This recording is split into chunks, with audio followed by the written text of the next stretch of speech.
Hey guys, welcome back to our urban homestead. My name is Chelsea, and if you're new here, welcome. I'm so glad that you're here. And if you've been here a while, welcome back.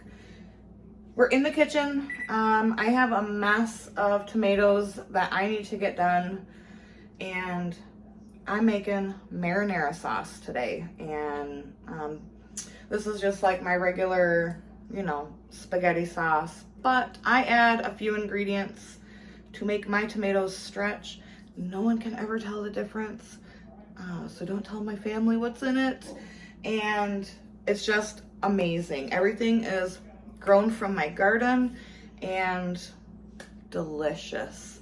So I'm gonna go ahead and start getting some of these tomatoes cored, and like this was where two tomato flowers had stuck together, and so got to cut that out.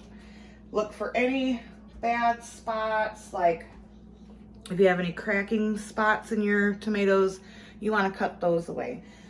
I do not skin or seed my tomato products unless it's my taco sauce and enchilada sauce and my ketchup. Those are the only things that I will take my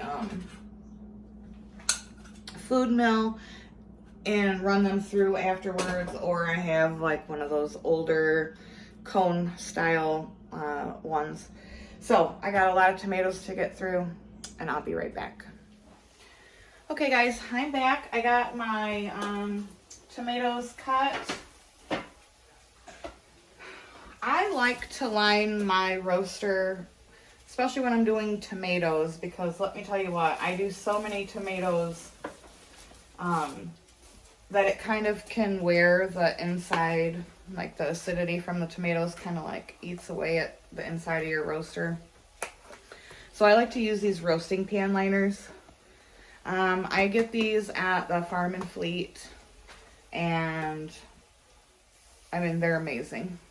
So I've got my roaster lined with that. I've got some tomatoes in. I was just crying, not because I'm sad, but because I was chopping onions, and oh my gosh, these are so strong. I'm using the onions that I grew. They might have not been the biggest onions, but everything is, homemade or homegrown in the sauce. So I've got 10 of my onions chopped up. If you were using regular onions, it'd probably be like 3.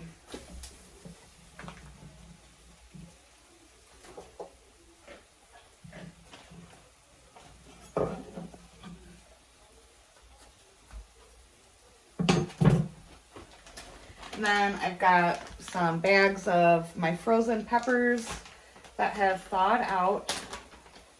So we're just going to add those.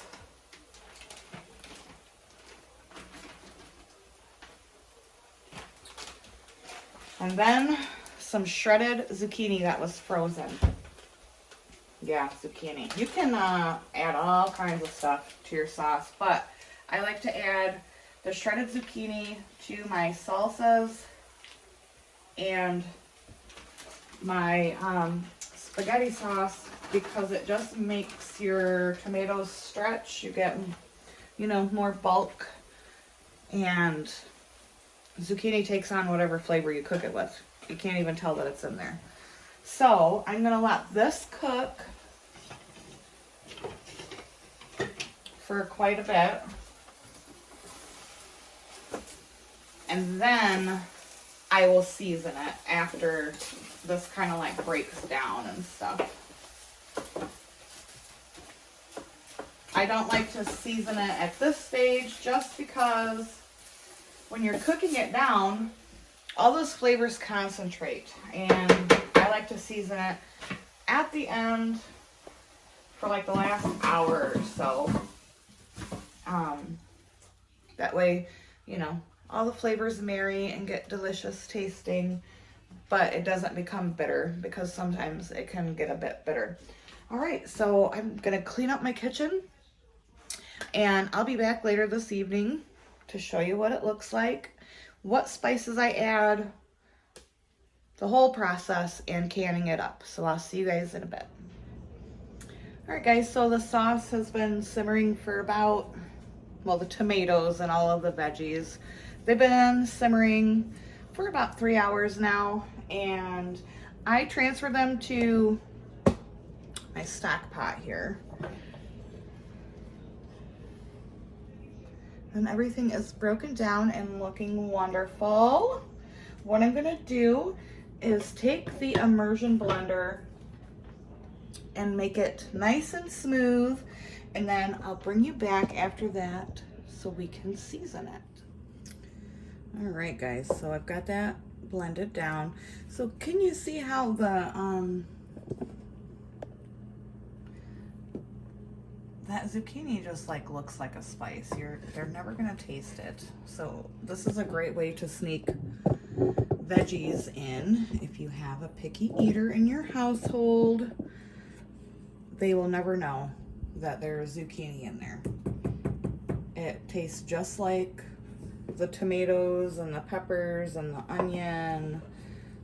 So now, and I mean, look how nice and thick that is. And that is why I leave the skins on, because I mean, it's beautiful. And this is still gonna cook down for about 1 hour. So the seasonings I add are garlic powder. I was gonna add my fermented garlic. I just tested that today. It still has a couple days to go. So I'm just gonna add granulated garlic powder.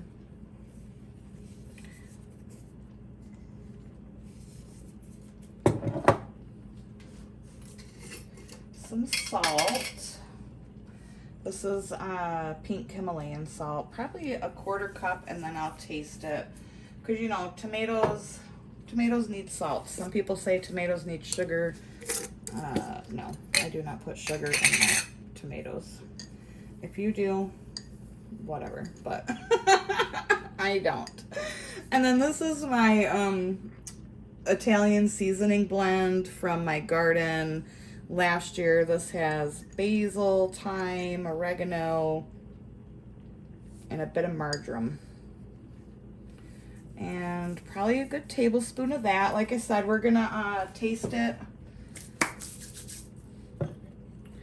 and then adjust the seasonings if needed. Oh my goodness.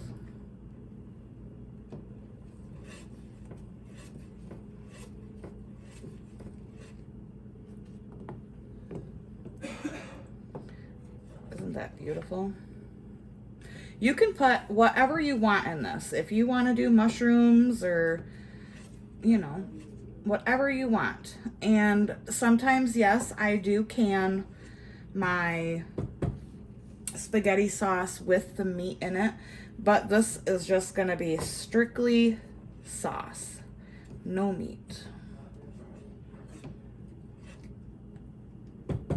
It smells amazing. All right, I'm gonna get a spoon, give it a quick taste, and I'll be back to tell you if it needed anything. All right, so I did add a bit more garlic powder, salt, and the Italian blend seasoning. Just, you know, taste it and add it to your taste and your liking. April tried it and she said that this is perfect, don't need to add any more. But look at how beautiful this sauce is.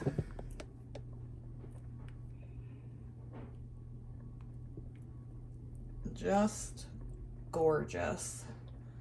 We got a spaghetti tonight? No, we're not having spaghetti tonight. There's baked spaghetti in the fridge. This is getting canned. You can have spaghetti at a later date. So I'm gonna let this simmer for probably another hour, and that is really the secret to thick sauce. Besides leaving the skin on your tomatoes, you want to let your sauce simmer for as long as possible. That way all of the water comes out, evaporates, and you don't have your jars partially at the bottom filled with water and the rest sauce. I see that you know, is a common problem with people who've never made their own sauces and tomato products. That is really the key. So this is gonna simmer. I'm gonna clean up my mess because Hot Mess Express is in full action. And I'm gonna get my water bath canner out, warming up my clean jars that are over here, and I'll see you when it's time to can these up.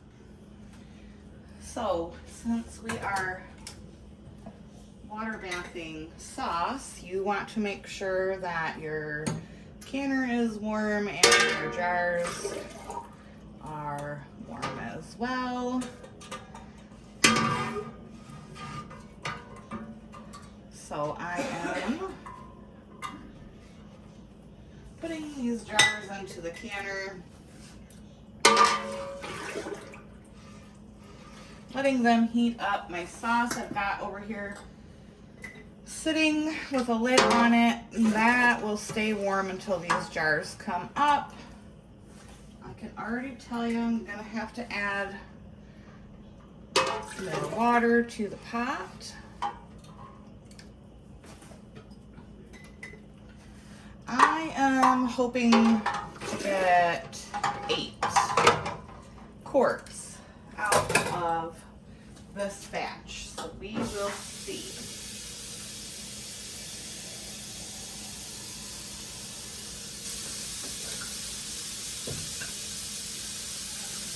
But my water bath, well, this is my pressure canner that I'm using for a water bath canner. It only holds 7, so we're gonna start with 7, and if I have to do another batch, that's completely fine.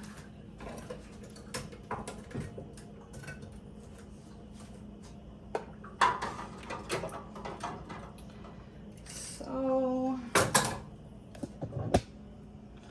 jars are in. These are gonna warm up. I'm gonna add just a bit because this is like just, ooh, that's hot. Just above the lids, and you want your water to be right here, about 1 to 2 inches above. Some people put vinegar in. I used to put vinegar in my water. I'm really trying to get away from that.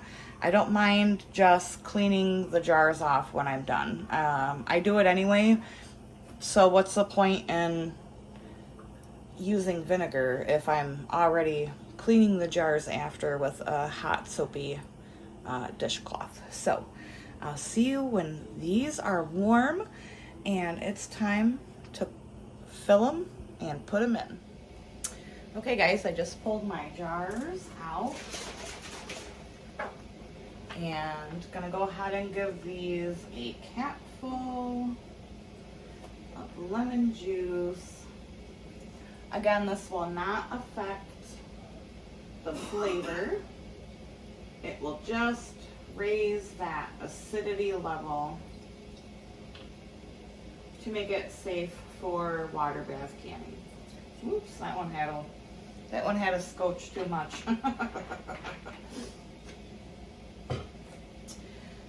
So then you just funnel, you know, pour it on in there.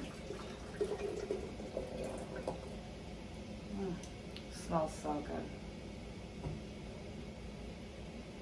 good. And we're gonna do these at 1/2 inch headspace.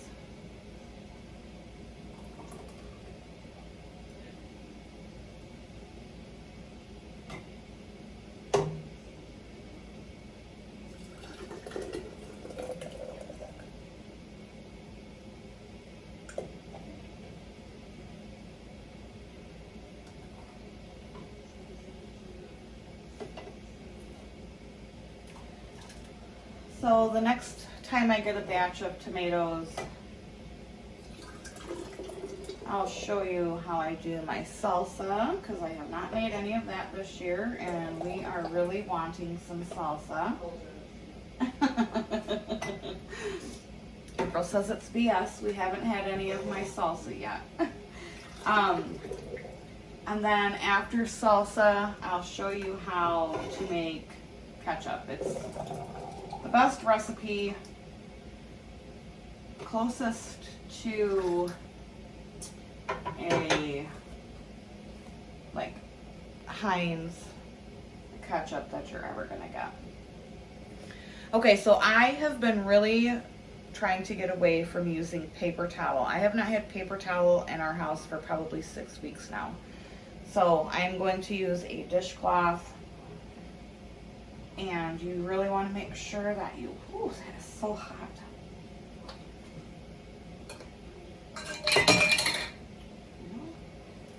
Hot mess. Wipe your lids really well. Oh, I always forget to do that. Debubbling. Jeez Louise. Oh, let me grab a spatula.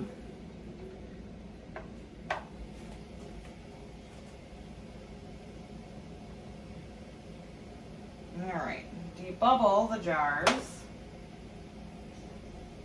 Wipe. Lid.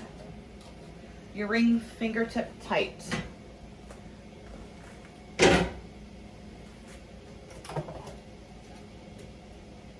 And then into the canner it goes.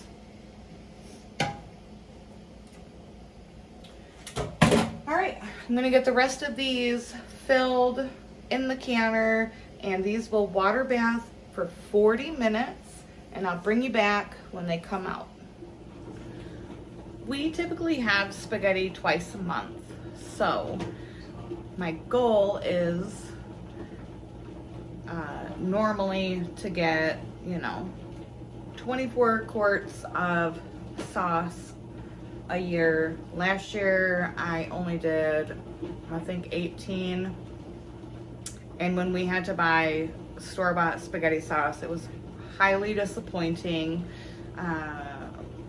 Last year I did 150 jars of salsa. We ran out of salsa. So I've got a lot of salsa making in my future. Now, while this is only gonna be 8.5 quarts, that is what I had from tomatoes on hand and all the other veggies. So every little bit that you can get on your shelves at a time, it doesn't have to be like all one big, huge production for a day. Every bit counts. And any small thing that you can do to put food on your shelves for your family is super important. And ketchup, we ran out of ketchup as well. So I know I have to make more ketchup than I did last year. Last year I made, I think, only 8 pints. Yeah, we like tomato products here. We're meat, potatoes, and tomatoes around here, you guys. So, yeah. While this is a small batch, this is definitely not all that I'm going to be making. I just wanted to show you guys how I do it. And if you don't have freezer space to freeze your tomatoes and put them in your freezer until you're ready to make a great big huge batch, just do a small batch. Anything and everything counts, and it's going to help sustain your family, and it's going to cut your grocery bill. And let me tell you, we went to the store today, and OMG, our mind was blown at the cost of food. Absolutely ridiculous. Inflation is unreal right now. And yeah, so grow a garden, grow some food, know how to preserve your food. And if any of you have any questions on preserving, please reach out. Either leave a comment, or I get a lot of messages on my Facebook page, same name, Our Urban Homestead on Facebook. So please don't ever hesitate to reach out. I love helping people learn how to grow their food, and then once they grow that food, how to preserve it so it doesn't go to waste. I don't like wasted food. So yeah, these still have 20 minutes, but I just wanted to pop in with that really quick. Here they are, fresh out of the canner. Yes, the jars are cloudy because like I said, I'm not putting vinegar in my canner anymore. But isn't that gorgeous? Yes. So as always, guys, thank you so much for watching. I hope you enjoyed this recipe. I hope you try it. Add some zucchini or squash into your spaghetti sauce. It's a great way to get more sauce for your, well, not your buck, but you know what I mean. Bulk up your sauce. Throw in some zucchini. No one's gonna know the difference. And until next time, guys, abundance and blessings to you. Bye-bye.